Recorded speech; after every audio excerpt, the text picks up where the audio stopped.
কেমন লাগলো গো খেতে? দারুণ। এ নতুন পদ খেলাম। কি বলো?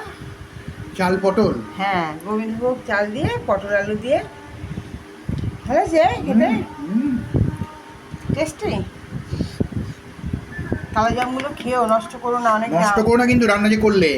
গোবিন্দভোগ চালের কত দাম জানো তো? 130 টাকা কেজি। সে তো জানি। গোবিন্দভোগ চাল দিয়ে আমরা প্রায় খিচুড়ি খাচ্ছি, ভাত খাচ্ছি। যাই করো কিন্তু নষ্ট করো না, তাই বলছি। নষ্ট কেন করবো? তাই খাচ্ছি বলে কি নষ্ট করবো খালি?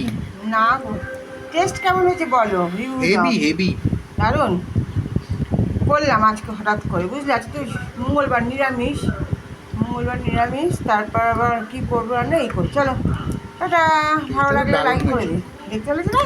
দাঁড়াও, কড়াইতে আছে, নামাইনি এখনো। ফু দিয়ে দাও। গরম। ভালো হয়েছে।